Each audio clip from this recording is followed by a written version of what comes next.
आज के लेक्चर का आगाज करते हैं। चैप्टर 17 हमारा चल रहा है और 17 में कल हमने लर्निंग ऑब्जेक्टिव 2 डिस्कस किया था, sample design, learning objective 3 sample design. उसमें सिर्फ एक कंसेप्ट हमारा रह गया था और वो कंसेप्ट था method of sample selection, sample को सेलेक्ट कैसे करना है। लेकिन अब चूंकि वो कंसेप्ट दरमियान में रह गया था और गैप आ गया, तो जब गैप के बाद हम तो पुरानी चीजें भूल चुकी होती हैं, तो अब हमें मजबूरन रिवाइज करना पड़ेगा। सारा क्विक से रिवीजन करेंगे लेकिन एक दफा रिवाइज करना पड़ेगा ताकि आपको उस स्टेज पे लेके आ सकूं जहां पे कल आपको छोड़ा था। हम डिस्कस कर रहे हैं सैंपलिंग को कितने स्टेप्स में परफॉर्म करना है।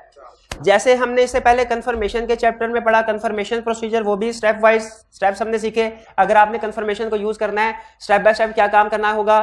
फिर हमने एनालिटिकल प्रोसीजर का टॉपिक पढ़ा, उसमें सीखा अगर आप एनालिटिकल प्रोसीजर को एज सब्सटेंटिव प्रोसीजर यूज करना चाहते हैं तो स्टेप बाय स्टेप क्या अप्रोच आपको अडॉप्ट करनी पड़ेगी, काम करना पड़ेगा। उसी तरह हम अब सैंपलिंग कर रहे हैं कि टेस्ट ऑफ डिटेल्स में अगर आप किसी एरिया में सैंपलिंग करते हैं या टेस्ट ऑफ कंट्रोल में, तो सैंपलिंग करते हुए स्टेप बाय स्टेप आपको क्या काम करना पड़ेंगे। हमने देखा 4 बड़े स्टेप्स हैं। सबसे पहले सैंपल को डिजाइन किया जाता है। एग्जाम पॉइंट ऑफ व्यू से सबसे अहम यही स्टेप है, सैंपल डिजाइन, जिसमें हम रूल्स डिसाइड करते हैं, पैरामीटर्स, डिसीजंस करते हैं कुछ कि किस तरीके से हमने किस टाइप की सैंपलिंग को यूज करना है। फिर सैंपल डिजाइन करने के बाद सेकंड स्टेप होता है, जो सैंपल आपने डिजाइन कर लिया, सेलेक्ट कर लिया, अब आपके सामने सैंपल पड़ा हुआ है, ये पॉपुलेशन थी, इस पॉपुलेशन में से किस तरीकाकार से आपने सैंपल उठाना है, कितना सैंपल उठाना है, अप्रोच क्या होगी, ये सारे डिस्कशन करने के बाद जब आप सैंपल उठा चुके होते हैं इस स्टेप 1 में, अब आपके सामने सैंपल पड़ा है, स्टेप 2 में क्या करना है, उस सैंपल पे आपने प्रोसीजर परफॉर्म करने हैं। ये प्रोसीजर के बारे में ज्यादा डिस्कशन नहीं करता, कहता है प्रोसीजर आपके ऑब्जेक्टिव के लिहाज से डिसाइड होंगे, आप खुद डिसाइड करेंगे। टेस्ट ऑफ कंट्रोल में प्रोसीजर और होंगे, टेस्ट ऑफ डिटेल्स में प्रोसीजर कुछ और होंगे। इसी तरह अगर आपकी असर्शन अक्रंस है, प्रोसीजर कुछ और, कंप्लीटनेस है कुछ और हो। वो कहता है ये हमें इससे गर्ज नहीं है कि एग्जैक्टली प्रोसीजर क्या है, हमें इससे गर्ज है कि आपने सैंपल जो सेलेक्ट किया है उस पर प्रोसीजर परफॉर्म करने। एक दफा जो सैंपल सेलेक्ट कर लिया उसको फिर छोड़ना नहीं है, उस सारे आइटम्स के ऊपर जो सेलेक्ट किया आपने प्रोसीजर परफॉर्म करना है। प्रोसीजर परफॉर्म करते हुए कुछ चीजें तो आपको लगेंगी ठीक है, कुछ में लगेगा गड़बड़, तो फिर आपने जो गड़बड़ है उनको इकट्ठा करके प्रोजेक्शन करनी है। प्रोजेक्शन का मतलब क्या होता है, सैंपल के रिजल्ट्स को पूरी पॉपुलेशन पे एस्टिमेट करना कि अगर सैंपल में इतनी को गड़बड़ है पूरी पॉपुलेशन में कितनी को गड़बड़ होगी, ये प्रोजेक्शन कहलाती है। प्रोजेक्शन का कंसेप्ट क्या है, प्रोजेक्ट कि अगर सैंपल में इतनी गड़बड़ है पूरी पॉपुलेशन में कितनी गड़बड़ होगी, ये प्रोजेक्शन। फिर प्रोजेक्शन करने के बाद हम इसको टॉलरेबल लेवल के साथ कंपेयर करते हैं, टॉलरेबल लेवल के साथ कंपेयर करते हैं। अगर तो टॉलरेबल लेवल से कम की हो प्रोजेक्शंस, हम कहते हैं सब कुछ ठीक है, और अगर प्रोजेक्शन टॉलरेबल लेवल से ज्यादा की हो हम कहते हैं नहीं कुछ ना कुछ गड़बड़ है। ये ओवरऑल एक समरी अप्रोच है, इसे कहते हैं रिजल्ट वाली। ये समझ आ गया आपको सारे स्टेप्स। अब हम है इस वक्त यहां इस स्टेज पे सैंपल डिजाइन। सैंपल डिजाइन में सबसे पहले हम क्या करते हैं, डिफाइन पर्पस, मेरी पॉपुलेशन। पर्पस क्या, पर्पस से क्या मुराद है, टेस्ट ऑफ कंट्रोल के टेस्ट ऑफ डिटेल्स। पर्पस से एक और भी चीज कि अगर टेस्ट ऑफ डिटेल कर रहे हैं तो असर्शन कौन सी है। अच्छा अब ना मैं ये चाह रहा हूं आप ओवर स्टेटमेंट अंडर स्टेटमेंट का वर्ड कम यूज किया करें, हालांकि इससे कंसेप्ट बड़ी आसानी से समझ आ जाता है कि ओवर स्टेटमेंट का मतलब क्या, अंडर स्टेटमेंट का मतलब क्या है। लेकिन चूंकि ये पुरानी अप्रोच की टर्म्स हैं, मैं चाह रहा हूं आप नई अप्रोच असर्शन टेस्टिंग वाली यूज करें। ओवर स्टेटमेंट के बजाय कहें अकरेंस, कंप्लीटनेस के बजाय कहां करें, या अंडर स्टेटमेंट के बजाय कहां करें कंप्लीटनेस। तो over statement under statement assertion की टर्म में मुझे ज्यादा खुशी होगी, लेकिन ओवर स्टेटमेंट अंडर स्टेटमेंट में ठीक है। तो पर्पस का मतलब ये डिसाइड करना, टेस्ट ऑफ कंट्रोल के टेस्ट ऑफ डिटेल, और अगर टेस्ट ऑफ डिटेल है फॉर एग्जांपल तो उसके आगे एग्जैक्टली हमारी असर्शन कौन सी है, क्योंकि पर्पस डिसाइड करता है पॉपुलेशन क्या होगी। अगर पर्पस टेस्ट ऑफ कंट्रोल्स है पॉपुलेशन कुछ और होगी, पर्पस टेस्ट ऑफ डिटेल्स है पॉपुलेशन कुछ और होगी। टेस्ट ऑफ डिटेल्स में ना हम अमाउंट्स को चेक करते हैं, टेस्ट ऑफ कंट्रोल्स में हम पॉलिसीज को चेक करते हैं। जैसे अगर एक चेक है ना, वो उसके ऊपर वो कोई गलत अकाउंट में रिकॉर्ड हो गया है, तो टेस्ट ऑफ डिटेल्स में हम कहेंगे 10 लाख की गलती है क्योंकि चेक की अमाउंट 10 लाख थी।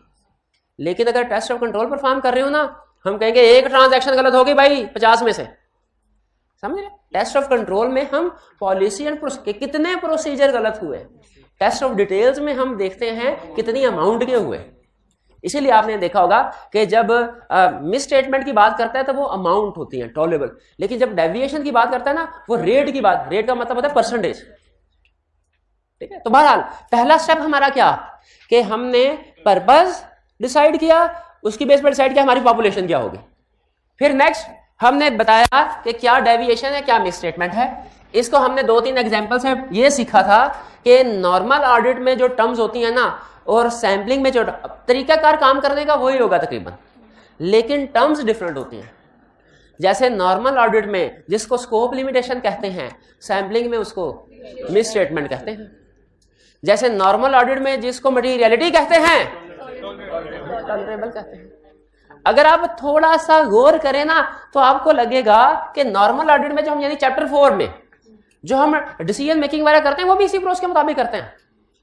ठीक है, जैसे पहले हम प्लान कर लेते हैं, काम करने से पहले प्लान करते हैं कि डायरेक्ट परफॉर्म कर देते हैं काम करना, प्लान करते हैं, फिर प्रोसीजर परफॉर्म करते हैं, फिर उसके बाद हमारे सामने मिस स्टेटमेंट आती है, फिर उनको मटीरियलिटी के साथ कंपेयर करके कंक्लूजन पे पहुंचते हैं।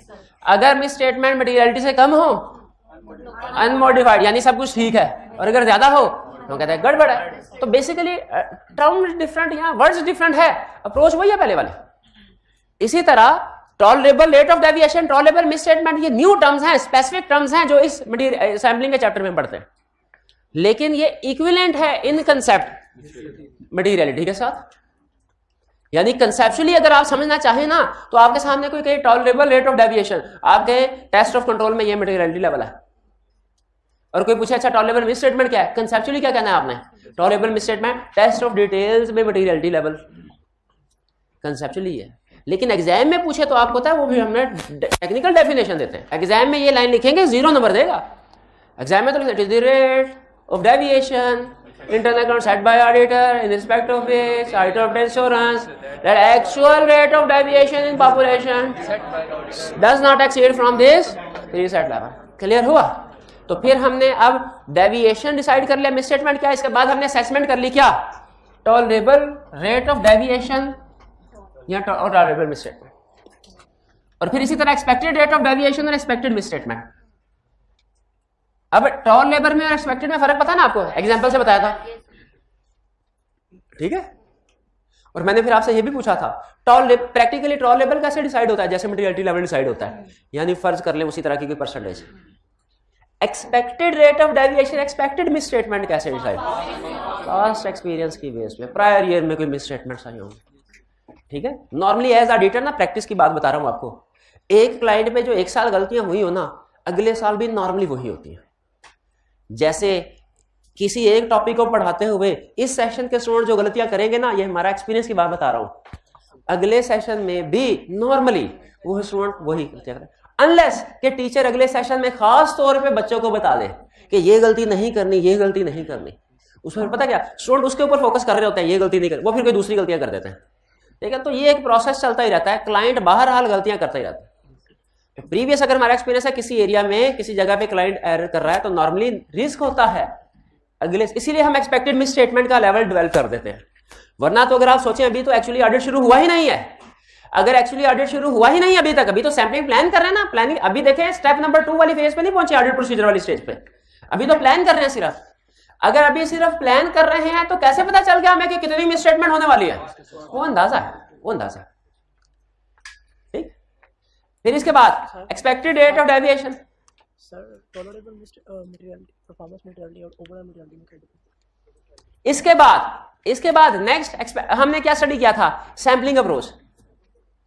कि सैम्पलिंग अप्रोच में मैंने बताया था 2 बड़ी अप्रोचेस हैं। एक में हम स्टैटिस्टिकल टेक्निक्स को, स्टैटिस्टिकल टूल्स को यूज करते हैं, और दूसरी में स्टैटिस्टिकल टेक्निक या टूल्स को यूज, जिस अप्रोच में स्टैटिस्टिकल टूल्स को यूज किया जाए, टेक्निक्स को यूज किया जाए, यानी कौन कौन सी 3 लफ्ज डेफिनेशन में आएंगे तो डेफिनेशन पूरी होगी।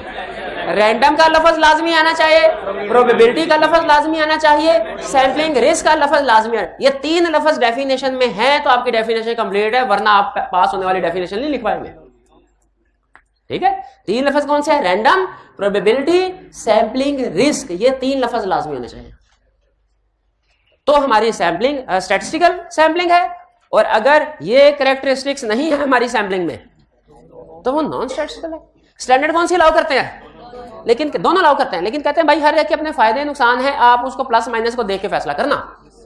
तो फिर हमें उसने समझाने के लिए स्टैटिस्टिकल सैम्पलिंग के एडवांटेजेस डिसएडवांटेजेस बताए।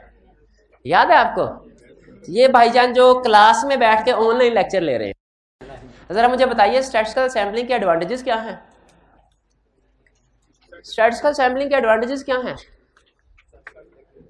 स्टैटिस्टिकल सैम्पलिंग क्या होता है? स्टैट ऑडिट में स्टैट भी होती है? ये तो मुझे किसी ने नहीं पता, कहीं मैं गलती से स्टैट की क्लास में तो नहीं बैठा हुआ। ये सोचें आ रही है। बुक नहीं है, मोबाइल है। 30,000 का मोबाइल ले लिया, 500 की बुक नहीं ले सका। फिर कहते हैं सब्जेक्ट बहुत मुश्किल है सर जी, आई के पास नहीं करता, उस्ताद भी सही नहीं पढ़ाते। डिसीजन मेकिंग का क्राइटेरिया देखे 30,000 का, हालांकि 15,000 में भी उसी फंक्शन वाला मोबाइल आ जाता होता है, लेकिन 500 की किताब नहीं लेनी। हाँ, वैल्यू फॉर। अच्छा, हालांकि उसके अंदर भी अगर सॉफ्ट कॉपी नहीं, तस्वीर ले लेना तस्वीर, तो इसका काम चल जाए मीडिया में। हाँ, यहाँ आई कैप की बुक सॉफ्ट कॉपी में अवेलेबल होती है, वो कुछ ना कुछ तो होना भाई, कहीं से तो याद करो। ऐसे क्या ये, अब खुद मैं वैसे कहना नहीं चाहता मैं, लेकिन मुझे खुद बताएं, अगर इस तरह के चार्टर्ड अकाउंटेंट से आपका वास्ता पड़े और आप उससे कोई काम करें डेडलाइन, और वो डेडलाइन को वाले दिन आके आपका मेरे पास कंप्यूटर नहीं था, क्या करेंगे आप उसके साथ? अब भाई प्रैक्टिस में ऐसे चार्टर्ड अकाउंटेंट होने चाहिए।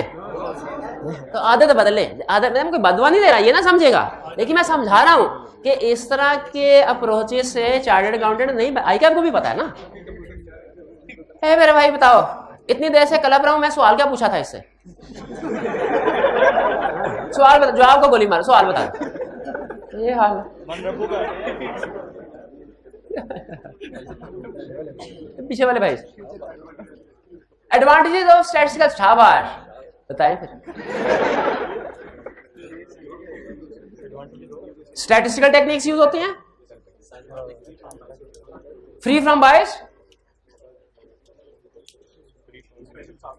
स्पेशल सॉफ्टवेयर अवेलेबल हैं प्रोसीजर परफॉर्म करने के लिए।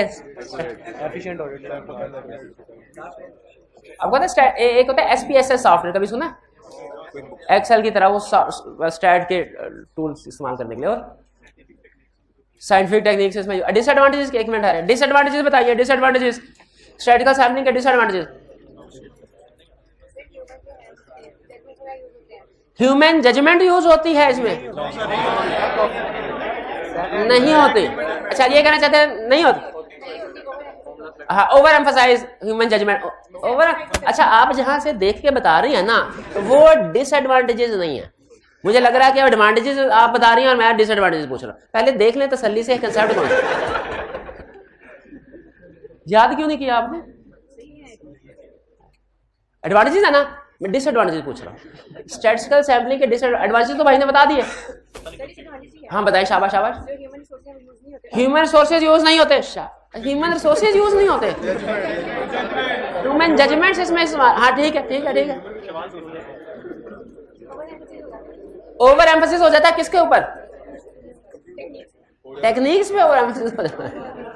बहरहाल चलें, कुछ ना कुछ इसी से अंदाजा करें। 3-4 स्टूडेंट से सवाल पूछा, कितनों ने कितना जवाब दिया आपके सामने, और मैंने कोशिश किया कि सैंपल रैंडमली सेलेक्ट करूं ताकि रिप्रेजेंटेटिव ऑफ पॉपुलेशन आए। नहीं, मैंने स्पेसिफिक आइटम सिलेक्शन नहीं की, बस भैया क्या कर भैया, क्लास के बाद कर लेना, जो से लेना देना करना जो भी।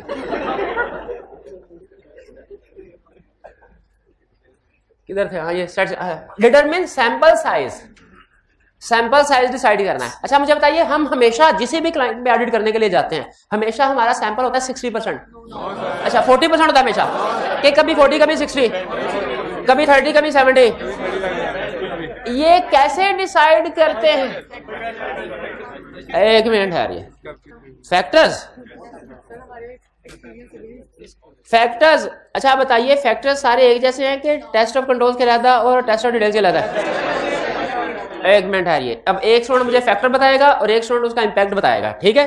रिवीजन कर रहे हैं ना, क्विक सी रिवीजन तो कोई नहीं, आधे घंटे में तकरीबन पूरा चैप्टर रिवाइज हो जाए, क्या बुरा है?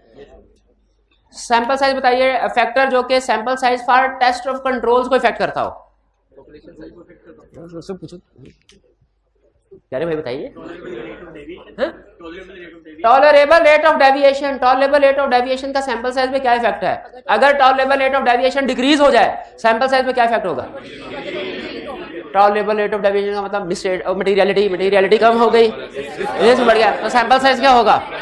इंक्रीज होगा, इंक्रीज होगा। अच्छा अभी डिक्रीज नहीं कहा था, डिक्रीज। अच्छा ऐसा करें अब कम ज्यादा कर लेते हैं, क्योंकि ऐसे इंक्रीज को आप कहेंगे नहीं सर मैंने तो डिक्रीज कहा था, एक जैसी साउंड है ना, कम ज्यादा कर लेते हैं, कम ज्यादा चलेगा। तो टॉलरेबल रेट ऑफ डेविएशन अगर ज्यादा है तो procedure, tolerable rate of deviation material level ज्यादा, रिस्क कम, तो सैंपल साइज भी कम हो जाएगा। शाबाश। दूसरा फैक्टर बताइए टेस्ट ऑफ कंट्रोल का। एक्सपेक्टेड रेट ऑफ डेविएशन बताइए, expected rate of deviation, expected rate of deviation increase हो गया, सैंपल साइज इंक्रीज हो जाएगा। और expected rate of deviation decrease हो जाए सैंपल साइज डिक्रीज हो जाएगा। और बताइए अगला factor, next factor desired level of assurance. Desired level of assurance अगर डिक्रीज हो जाए, डिक्रीज का मतलब ऑडिट से रिव्यू पे चले गए, और desired level of assurance increase का मतलब क्या है? रिव्यू से ऑडिट पे चले गए। अगर desired level of assurance decrease हो जाए, एक मिनट सैंपल, ये ज़हन में रखिएगा, ये आगे हमारे एक चैप्टर के पूरा कंसेप्ट एक इस के ऊपर बेस कर रहा है कि ऑडिट से रिव्यू पे जब शिफ्ट होंगे हमारे प्रोसीजर बदल जाएंगे और हमारे प्रोसीजर क्या होंगे? कम होंगे। फिर आप पूछेंगे अच्छा सर अगर कम हो गए तो पुराने वाले इस्तेमाल कर सकते हैं? पुराने वाले इस्तेमाल कर सकते हैं प्रोसीजर? यस कर सकते हैं, क्या हर्ज है? वो इसी हम तो पिछले साल के भी बाज़ औक़ात एविडेंस यूज कर लेते हैं। Next factor population size. Population size का क्या?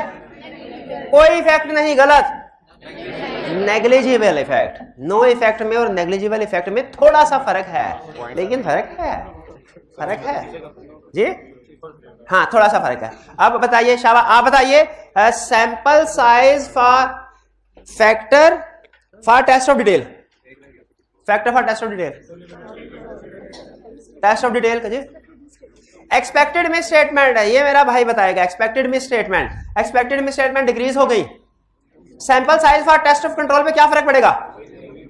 एक मिनट है जाए, इंक्रीज हो जाएगा।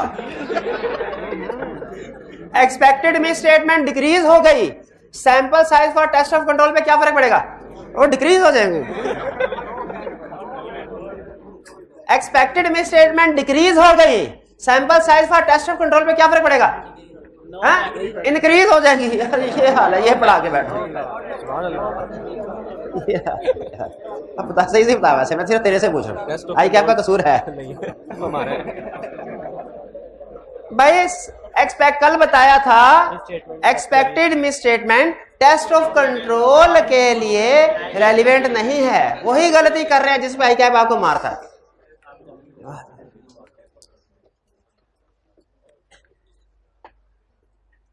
तो रेलिवेंट फैक्टर और क्या है टेस्ट ऑफ कंट्रोल का रेलिवेंट फैक्टर? एक्सपेक्टेड, क्या एक्सपेक्टेड? बहुत सी एक्सपेक्टेशन है, घर वालों की एक्सपेक्टेशन। क्या एक्सपेक्टेड के आगे भी कुछ लगाना है? टेस्ट ऑफ डिटेल के लिए रेलिवेंट फैक्टर बता दिए। Test of example certification, certification ये हाइब्रिड में जो सेंटर में ब्लू शर्ट वाले भाई बैठे हैं, हाँ जी, इनसे जरा पूछिए सर्टिफिकेशन का sample size for test of control पे क्या फर्क पड़ेगा? सर्टिफिकेशन का, हाँ जी, सर्टिफिकेशन का sample size for test of control पे क्या फर्क पड़ेगा? सुनिए जरा। नेग्लिजिबल है। सर्टिफिकेशन कहा, पॉपुलेशन नहीं कहा। सर्टिफिकेशन का sample size for test of control पे क्या फर्क है? क्या इफेक्ट पड़ेगा? भाई चुप करते सुनने ने।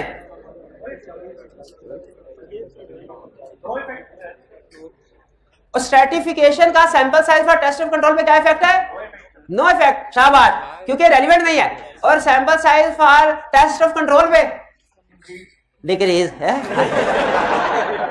हालांकि मैं फिर टेस्ट ऑफ कंट्रोल ही पूछा है ये, क्योंकि आप क्वेश्चन के हर लफ्ज में गौर नहीं करते, हालांकि बताया हुआ है 6 महीने की पढ़ी किताब एक तरफ जिसमें 300 350 सफ़े हैं, और 3 घंटे में जो 6 सफ़े पढ़ते हैं आप पेपर के, वो ज्यादा अहम है। और उन 6 सफ़ों में भी जो 2-2 3-3 लाइनों की रिक्वायरमेंट्स हैं वो उनसे भी ज्यादा अहम है। एक एक लफ्ज से आप मार खा सकते हैं और खाते हैं। तो टेस्ट ऑफ कंट्रोल पे कोई भी, हाँ टेस्ट ऑफ डिटेल के लिए, टेस्ट ऑफ डिटेल के लिए सैंपल्स क्या होगा, सैंपल है कम हो जाएगा स्ट्रेटिफिकेशन की वजह से। क्लियर है ना? स्ट्रेटिफिकेशन। फिर स्टूडेंट कहने लगा सर स्ट्रेटिफिकेशन तो किसी भी पॉपुलेशन में हो सकती है। मतलब किसी भी पॉपुलेशन में हो सकती है, तो टेस्ट ऑफ कंट्रोल में भी तो हो सकती है। हो सकती होगी, स्टैंडर्ड ने नहीं लिख के दिया तो हम उनसे ये कहे कि स्टैंडर्ड बनाने वाले बाबे जो थे उन्हें ज्यादा पता नहीं था, हमें ज्यादा पता है। ये नहीं नहीं नहीं नहीं, उसने जब लिस्ट बना दी ना, या तो लिस्ट देता ही ना तो हम अपनी जजमेंट की बेस पे फैसला कर लेते कि क्या रेलिवेंट है क्या नहीं। लिस्ट देता ही ना तो फिर हम जजमेंट की बेस पे फैसला कर लेते। लेकिन जब उसने लिस्ट दे तो क्या जो रूल बता दे स्टैंडर्ड में उसके ऊपर हम प्रोफेशनल जजमेंट अप्लाई करते हैं? उसके ऊपर तो नहीं करते। रूल तो एज रूल्स के ऊपर तो जजमेंट अप्लाई नहीं ना होगी। रूल ने तो जो कह दिया सो कह दिया। तो स्टैंडर्ड ने जो हमें लिस्ट दे दी उसी को फॉलो करना है। उसने कहा जो चीज जिधर फिट करनी है हमने उधर ही फिट करनी है। स्ट्रेटिफिकेशन को टेस्ट ऑफ कंट्रोल में उसने नहीं इंक्लूड किया तो हमने भी नहीं लेके जाना। एग्रीड? चलिए ये हमने कल कर लिया था एंड पे। क्लियर? आज हम क्या करने जा रहे हैं, यहां तक क्विक रिवीजन हो गए। क्लियर हो गया आपके वाला पॉइंट जो आपने पूछा? आज आगे चलते हैं। हमने ये डिसाइड कर लिया है कि 100 में से 60 आइटम सेलेक्ट करनी है। कैसे करनी है ये मेथड बताएगा। मेथड का मतलब क्या है? सैंपल साइज सेलेक्ट कैसे करना है, सेलेक्ट कैसे करना है। मुख्तलिफ तरीके हैं, मुख्तलिफ तरीके हैं। ठीक है? पहला तरीका, अब देखें क्लास में फर्ज कीजिए 150 स्टूडेंट बैठा है और मैंने सिलेक्शन करनी है इसमें से 20 की। पहला तरीका, क्लास 1 मिनट 20 160 कर लेते हैं। 160 स्टूडेंट 20 का सैंपल उठाना है। 160 पॉपुलेशन 20 का सैंपल 160 डिवाइडेड बाय 20 8 है। हर 8वां स्टूडेंट खड़ा हो जाए और असाइनमेंट चेक करवाए। सबकी असाइनमेंट चेक नहीं कर सकता मैं, लेकिन मैं क्या हर 8वां, इसका मतलब क्या है 1 2 3 4 5 6 7। चलो भाई खड़े हो जाओ। ये 8वां हो गया। फिर 1 2 3 4 5 6 7 8वां खड़े हो जाओ भाई। फिर 1 2 3 4 5 6 7 8 खड़े हो जाओ भाई। ये ठीक है। अब ये 3 असाइनमेंट किया है, किधर सच में असाइनमेंट किया है, या असाइनमेंट किया है। अच्छा 3 का सैंपल सबने की। जब मैं प्रोजेक्शन करूंगा ना तो मैं कहूंगा 100% असाइनमेंट किया है। हालांकि एक्चुअली चंद एक स्टूडेंट ऐसे होंगे असाइनमेंट नहीं की। यही सैम्पलिंग रिस्क है, यही सैम्पलिंग रिस्क है कि अगर मैं सारी पॉपुलेशन को टेस्ट करता तो मुझे एग्जैक्ट पता चल जाता, फिर मैं एग्जैक्टली किसी और कंक्लूजन में पहुंचता कि 93% स्टूडेंट ने असाइनमेंट किया है। लेकिन अब सैंपल की बेस पे 100% के रिजल्ट पे जा। लेकिन स्टैंडर्ड हमें इजाजत देता है कि आप सैंपल के रिजल्ट्स को पॉपुलेशन पे प्रोजेक्ट कर सकते। शर्त यह है कि आपने इन असूलों के मुताबिक सैंपलिंग की हो। ये इसको कहते हैं systematic selection. Every nth item को सेलेक्ट करना। इसमें स्टैंडर्ड कहता है पहली आइटम आप रैंडमली सेलेक्ट कर सकते हैं, पहली आइटम।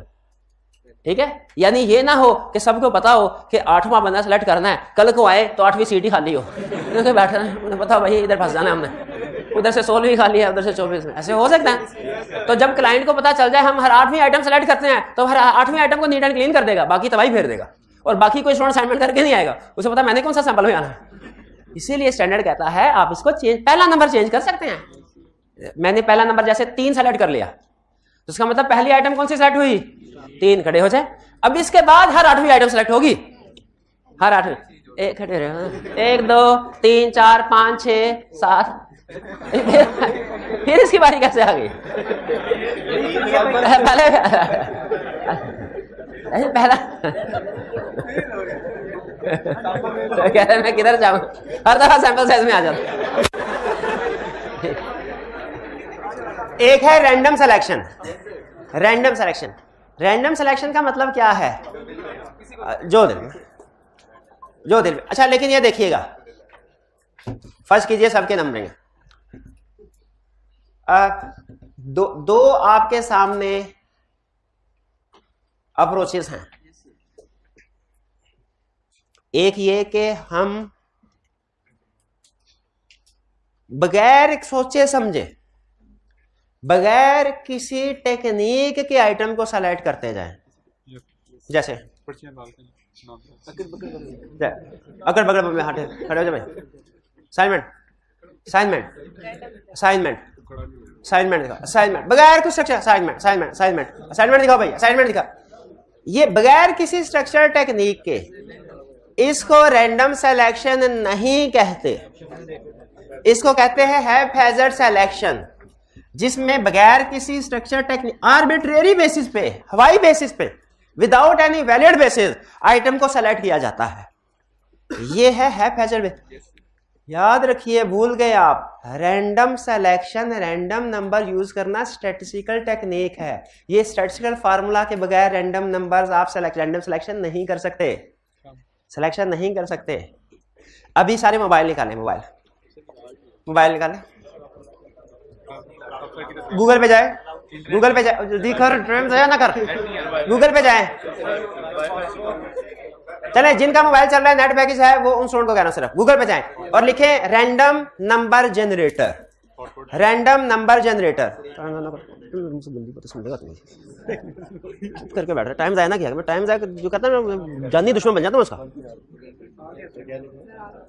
रैंडम, हाँ, अब इसमें एक स्टार्टिंग पॉइंट दे रहा होगा, एक एंडिंग पॉइंट। ये हमारी ट्रांजैक्शन का नंबर है, आप स्टार्टिंग पॉइंट है ट्रांजैक्शन नंबर 1 और क्लाइंट से पूछेंगे सेल्स की आखिरी ट्रांजैक्शन कौन सी है, ट्रांजैक्शन फॉर एग्जांपल 756, ये लास्ट है। अब इस पे क्लिक करें जनरेट पे, हाँ देखा उसने एक रैंडम नंबर जनरेट।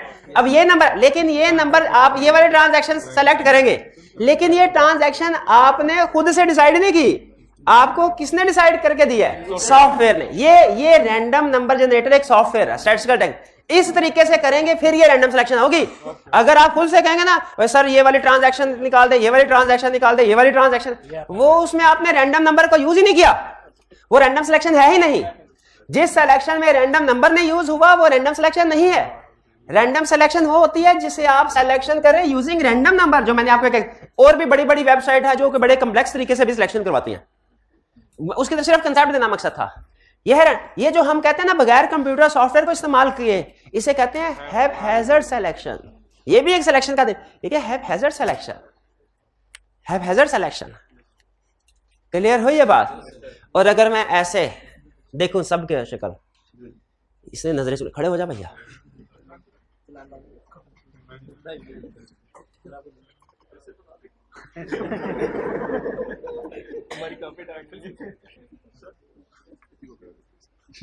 साइंस में ये मेरा तजर्बा है। मैं इस सिलेक्शन के पीछे मेरा 12 साल का तजर्बा है कि कौन से स्टूडेंट्स जो है वो असाइनमेंट नॉर्मली करके आते हैं और कौन से नहीं करके आते हैं। अच्छा, क्या ये सैंपल सिलेक्शन मेथड है? ये नहीं है, शाबाश। ये है स्पेसिफिक आइटम सिलेक्शन। रिकॉल करवाना चाहता था, ये सैम्पलिंग नहीं है।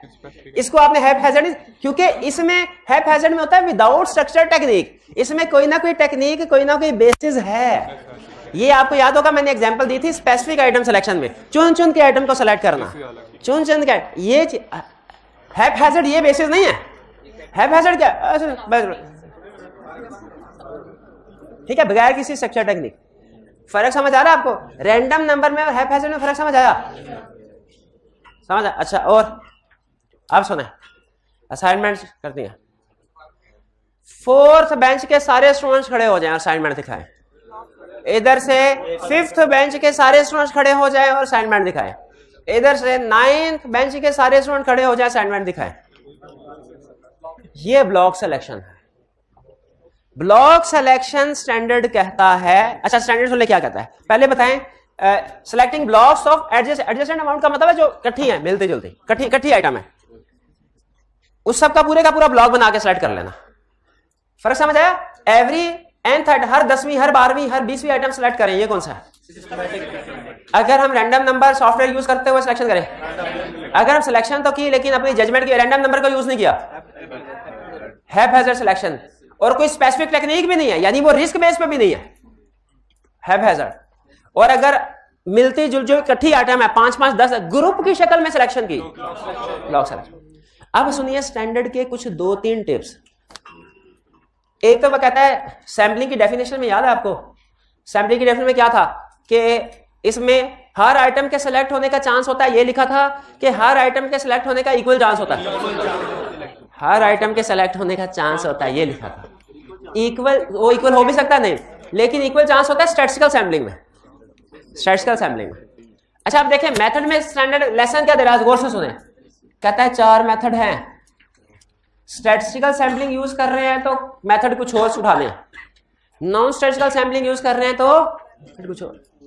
अगर स्टैटिस्टिकल सैम्पलिंग यूज कर रहे हैं ना तो सिस्टमैटिक को सेलेक्ट कर सकते हैं आप या रैंडम को, स्टैटिस्टिकल सैम्पलिंग में, क्योंकि स्टैटिस्टिकल टेक्निक यूज होती है ना, इसमें भी स्टैटिस्टिकल टेक्निक यूज होती है, इसमें भी।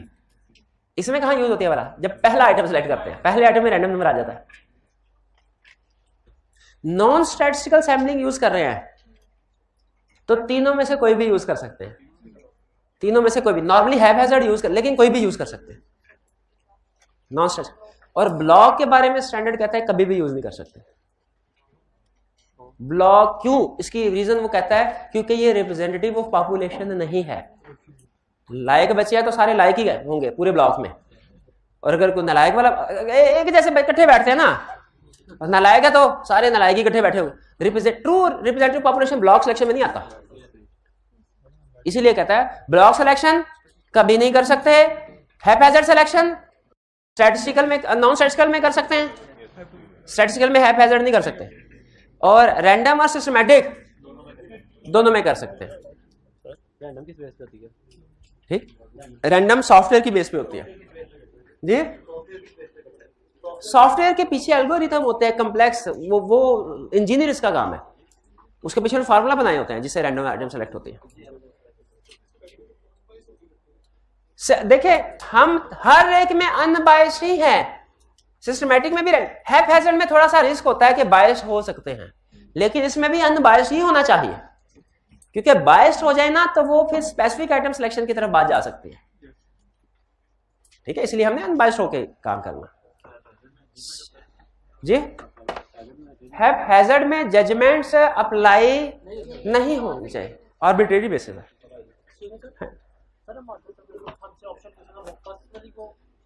देखिए अगर वो आपसे ऑप्शन पूछे, आपने डिसाइड करना है कि मेथड कौन सा है, स्टैटिस्टिकल मेथड है, दोनों में से कोई भी। अब एग्जाम में बाज़ औक़ात वो आपको कोई सैम्पलिंग का तरीकाकार बताता है कि टीम ने ऐसे सैम्पलिंग की, तो आपसे कहेगा स्टैटिस्टिकल सैम्पलिंग थी और टीम ने हैज़ार्ड सिलेक्शन की, आपने कहना गलत है। ठीक है, हाँ सही बताना, उसमें हम कहेंगे सिस्टमैटिक या रैंडम में से कोई यूज करें, क्योंकि सिस्टमैटिक या रैंडम जो है ये स्टैटिस्टिकल सैम्पलिंग के लिए यूज होती है। क्लियर? ये था हमारा आज का नया कंसेप्ट, हमने कुछ क्विक रिवीजन की, कंसेप्ट किए। अब हम चल रहे हैं क्वेश्चंस की तरफ। आपके पास 2 मिनट हैं, इसको रीड कर लीजिए, तब तक हम क्वेश्चन जो है वो सेटअप करते हैं।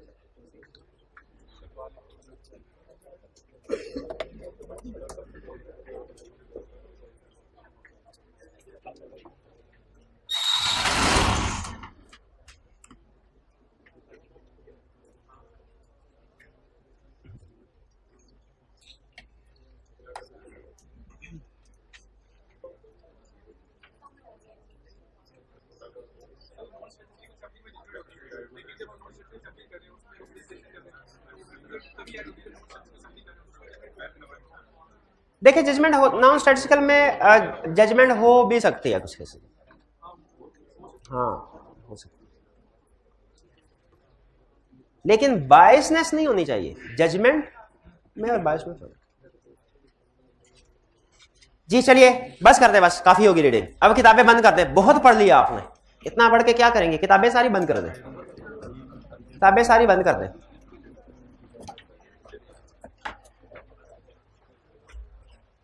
किताबें बंद कर दे यार, तेरी मेहरबानी यार। यार आप लोगों को मेरी बात नहीं समझ आती है, एग्जामिनर की रिक्वायरमेंट कैसे समझ आती होगी।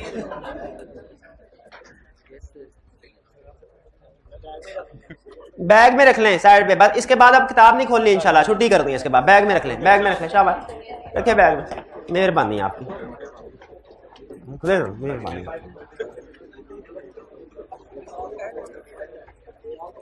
कर ले।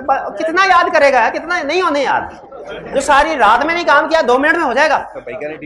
ये हाइब्रिड में भी साहब की बुक्स बंद करवाएं भाई, हाइब्रिड में देखें सबकी बुक्स बंद करें, शाबाश। आप ही मोटिवेट कर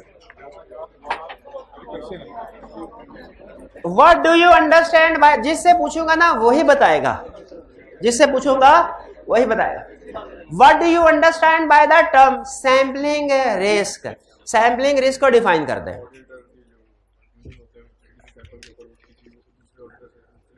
ऑडिटर के जो कंक्लूजन सैंपल के ऊपर होते हैं वो किसी दूसरे ऑडिटर से मुख्तलिफ हो सकते हैं, इसलिए कि हो सकता है कि दूसरा ऑडिटर किसी और फर्म का हो, वो किसी और इलाके से आया हो, उसने किसी और फर्म से आर्टिकल किए होते हैं ना, तो हर फर्म के अलग-अलग अप्रोचेज होती हैं। वो कह रहा है, वो ये कह रहा है, वो क्या उसने कैसे आपको बताया तो मैं ये कह रहा हूँ, दिल की बात है। वो कह रहा है, क्या कह रहा है बता। ठीक है, इसको जैसे किताब वाले ने कहा है ना वैसे कहे, क्योंकि उसने ऐसे नहीं, किताब वाले ने ऐसे नहीं कहा। बताए भाई एग्जाम में कैसे लिखेंगे, क्यों नहीं याद करके आते भाई। मैं जिससे पूछूं ना मेहरबानी वही बताए,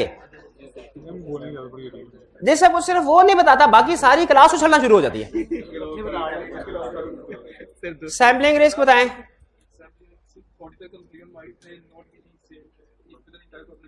Auditor's conclusion based on sample might be different if entire population would have been briefly describe two types of sampling risk, two types of sampling risk बता दीजिए and the effect thereof on the audit as a whole। sampling risk की दो types बताइए, sampling risk की दो types बताएं। Corner वाली student भाई बस यह खामोशी के साथ सुना के रिवीजन होती है, इससे भी रिवीजन होती है। सैम्पलिंग रिस्क की दो टाइप्स बताएं। ये भी थी, कल तक तो किताब में नहीं थी, क्यों नहीं याद किया आपने, तो बताएं सैम्पलिंग रिस्क की दो टाइप्स। सुने भाई, सुने सुने सुने। Risk of under Reliance, risk of over Reliance. Risk of under Reliance की एग्जांपल दे दीजिए, अंडर रिलायंस की एग्जांपल दे दें।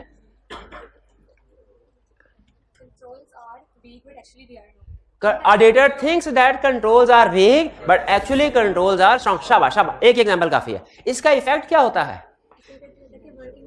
वर्किंग की एफिशिएंसी इफेक्ट होती है। शाबाश शाबाश। और रिस्क ऑफ ओवर रिलायंस की एग्जांपल दे दें, मजाला ये बता सके। रिस्क ऑफ ओवर रिलायंस की एग्जांपल, हाँ जी भैया, रिस्क ऑफ ओवर रिलायंस की एग्जांपल। हाँ,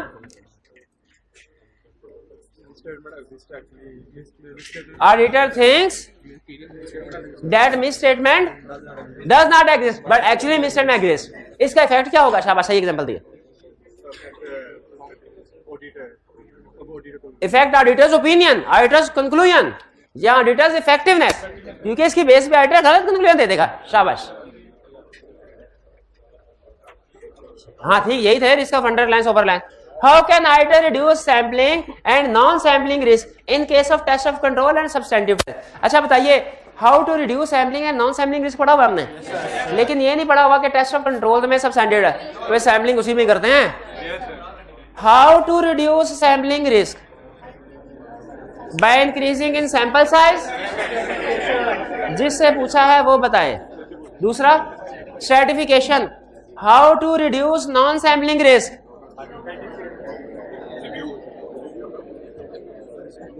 how to reduce non-sampling risk, review. यार क्यों नहीं याद करके आते आप, क्यों नहीं याद पढ़ा हुआ? याद किसने करना, कब करना याद आपने, साथ साथ याद करना होता है। किसी ने बताया how to reduce non sampling risk, adequate planning, adequate performance, supervision and review. ठीक है, ठीक। Next question, in the context of ISA 530 पता नहीं क्या है, audit sampling other means of explain and provide example of term sampling and non sampling risk। ये कर लिया नहीं भाईजान, सैम्पलिंग रिस्क की एग्जांपल वही है, नॉन सैम्पलिंग रिस्क की क्या एग्जांपल है? सैम्पलिंग रिस्क की एग्जांपल है ना under Reliance over Reliance. Auditor ने आइटम्स को सही सेलेक्ट नहीं किया, सही प्रोसीजर परफॉर्म नहीं किए, कोई रिक्वायर्ड प्रोसीजर थे ओमिट कर दिए। अच्छा, कंफर्मेशन में रिस्क ज्यादा था लेकिन ऑडिटर्स ने पार्टीज को कम सेलेक्ट किया, कम नंबर ऑफ पार्टीज को सेलेक्ट किया, ये भी प्रॉब्लम है ना। अच्छा फर्स्ट करें, एक आपको रिस्क बताता हूं, आपने बताना ये सैम्पलिंग है कि नॉन सैम्पलिंग है। ऑडिटर ने कंफर्मेशन लेटर सेंड किया, जवाब आया डिफरेंस था, कोई डिसएग्रीमेंट था। ऑडिटर ने डिसएग्रीमेंट के जो प्रोसीजर परफॉर्म करने होते हैं नहीं किया। ठीक है शाबाश। Non brief action of sampling and non can be controlled, ये वही डुप्लीकेशन हो गई। What do you understand by term statistical sampling? Statistical hybrid में फ्रंट पे जो फीमेल स्टूडेंट्स हैं इन्होंने भी तो चार्टर्ड अकाउंटेंट बनना है इंशाल्लाह, ये इनको दे mic. Statistical sampling first bench पे फर्स्ट स्टूडेंट, शाबाश। बताइए स्टैटिस्टिकल सैंपलिंग डिफाइन कीजिए जी। आवाज नहीं आ रही, ऊंची बोलिए थोड़ा जी। स्टैटिस्टिकल सैंपलिंग, क्या माइक में प्रॉब्लम है? कुछ तो बोले, लिख के नहीं दिखाना। बोल के बता दे, प्लीज बोल के बता दे। याद नहीं किया वो आपने? ये साथ जो भाई बैठे हुए हैं इनसे पूछ रहे, ये साथ वाले भाई से। जी भाई बताए जी। जिसमें स्टैटिस्टिकल टेक्निक यूज होती हैं, खुद बता। नहीं मैं मुझसे पूछना चाहता हूं। चार्टर्ड अकाउंटेंट ठीक है, दे दें भाई भाईजान को चार्टर्ड अकाउंटेंट बना दें। अभी तो नहीं बनाएंगे जब तक पूरा याद नहीं करेंगे। अब भाई अभी थोड़ी देर पहले बताया है 3 लफ्ज जब तक यूज नहीं होंगे स्टैटिस्टिकल सैंपलिंग नहीं होगी। खुदा का होम कर ले, याद कर ले। बताइए। अच्छा अब आप पक्के ही हो गया, सिर्फ 3 नंबर ही नहीं है, 3 लफ्ज ही नहीं है, और पूरी डेफिनेशन है। वो तो मैंने ये कहा था डेफिनेशन में ये अल्फाज जरूर इस्तेमाल होने चाहिए, ये थोड़ी कहा था कि यही इस्तेमाल होने चाहिए। अच्छा देख, अब देखा, अब मैं बोला हूं ना, याद हो गया, कह रहे सर ये याद हो गया, ये 3। यही मकसद होता है आपसे क्वेश्चन पूछने का कि आप बताएं ना। तो असल मकसद ये नहीं कि आपको ना आता तो मैं आपकी क्लास करूं, ये मकसद, असल मकसद ये है कि आप आधी डेफिनेशन भी आती है, कुछ ना कुछ बता, आधी आप बताएंगे, आधी कोई दूसरा बता देगा, बैठे बैठे स्टूडेंट्स को याद हो जाएगी। ये मकसद होता है सुनने का। स्टैटिस्टिकल सैंपलिंग क्या है? स्टैटिस्टिकल सैंपलिंग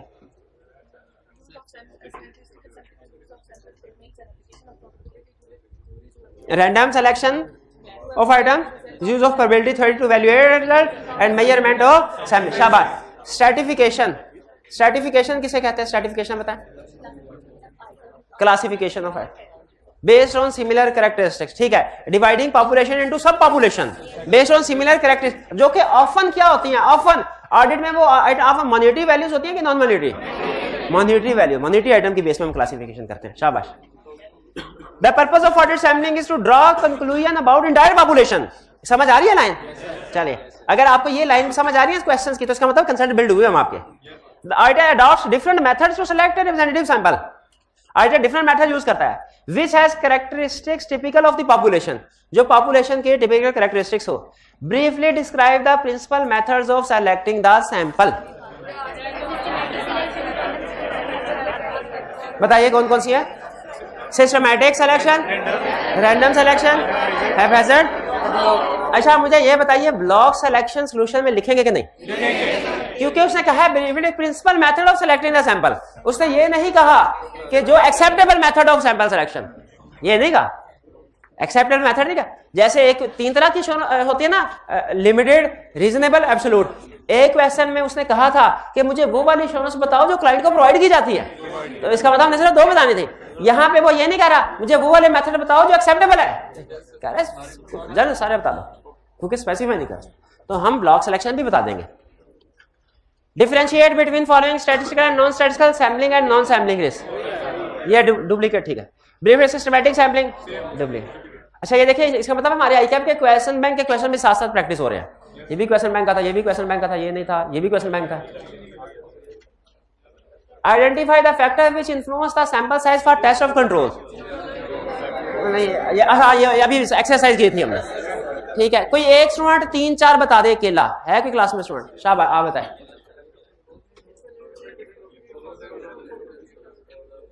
बैठ के बता दे कोई। Tolerable rate of deviation, expected rate of deviation,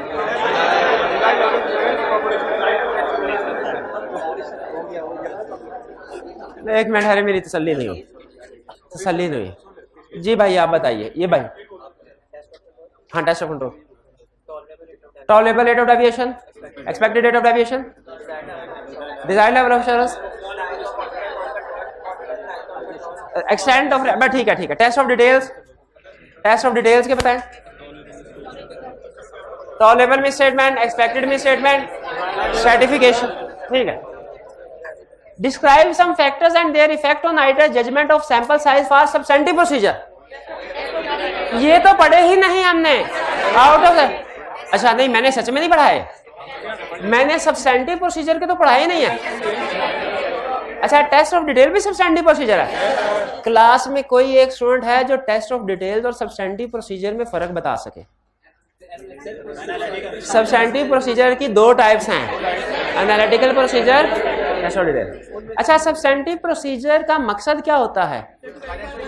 financial statements को वेरीफाई करना या फाइनेंशियल स्टेटमेंट में मिस स्टेटमेंट डिटेक्ट करना। अच्छा हमारा ओवरऑल मकसद भी तो यही होता है, फाइनेंशियल स्टेटमेंट को वेरीफाई करना। तो क्या हम अपनी ऑडिट में सिर्फ सब्सटेंटिव प्रोसीजर ही परफॉर्म करें? दूसरे पे हाँ पहले रिस्क असेसमेंट करेंगे, ठीक है। वो एक पिछला कंसेप्ट में मैंने का लिंक कर दूं, रिवाइज हो जाएगा। ये है केस स्टडी आगे हमारी 30 में जी। आज की होम असाइनमेंट है, तूने असाइनमेंट दी ना की? नहीं की, क्योंकि ये कल की होम असाइनमेंट में शामिल था। कल की होम असाइनमेंट शामिल जी। कितने स्टूडेंट्स ने ये केस स्टडी की हुई है? जी जी क्वेश्चन हाइब्रिड में से क्वेश्चन है, शाबाश शाबाश शाबाश पूछिए। क्वेश्चन नंबर 13, क्वेश्चन नंबर 13 पे वापस जी जी बताइए, पूछिए क्वेश्चन। इसमें एग्जामिनर कमेंट्स में लिखा ऑडिटर जजमेंट, थोड़ा सा ऊंची बोलिएगा, आपकी आवाज कम आ रही है। जी जी अच्छा हाँ समटाइम ऐसा होता है, हाँ शाबाश, ये अच्छा किया वैसे आपने हाईलाइट करना इसमें। अच्छा अब सुने, ये क्वेश्चन है ना आपके सामने, इसमें मैं आंसर लिखने लगा और मैं फेल हो जाऊंगा, आपने बताना मैं क्यों फेल हुआ। फर्स्ट ये है sample size for substantive procedure.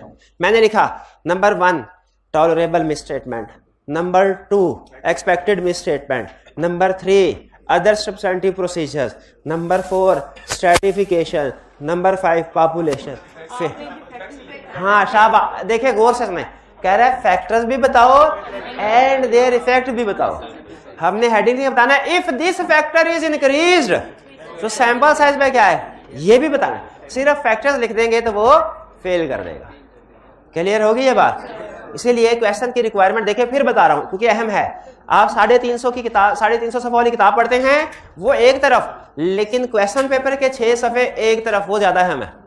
और इस तरह क्वेश्चन पेपर के 6 पेजेस एक तरफ, वो जो हर क्वेश्चन के एंड में 2-2, 3-3 लाइनों की रिक्वायरमेंट है वो ज्यादा अहम है। रिक्वायरमेंट में एक लफ्ज भी अगर आपने ऊंच नीच कर दिया ना तो वो आपको नुकसान दे सकता है। 6 महीने क्लियर। चलिए 21 साल पहले सवाल आया था, अभी भी टॉपिक है ना? अच्छा 21 साल पहले भी लोग खाना खाते थे, आज भी खाते हैं, अजीब बात नहीं है। 21 साल पहले भी टांगों पे चलते थे, अब भी टांगों पे चलते हैं, अजीब बात नहीं है। 21 साल पहले भी याद नहीं करते थे स्टूडेंट, और आई कैप यही सवाल पूछता था, आज भी नहीं याद करते, आई कैप यही पूछ रहा। 21 साल पहले वाला इसलिए नहीं करना सवाल क्योंकि वो 21 साल पहले इतना पुराना है, और लेटेस्ट वाला इसलिए नहीं करना कि पिछले टर्म में टेस्ट हो गया, अब थोड़ी होगा, करना क्या है। चलिए अब ये आपकी होम असाइनमेंट में दोनों क्वेश्चन रिटन फॉर्म में जिन स्टूडेंट्स ने नहीं किए लाजमी करके आइएगा। कल की क्लास में इंशाल्लाह इनको फिर हम डिस्कस करेंगे केस स्टडी को, और कल ही इंशाल्लाह इस चैप्टर को भी कंक्लूड कर देंगे। ठीक है जी, आज का लेक्चर यहाँ खत्म करते हैं हम। अल्लाह हाफिज।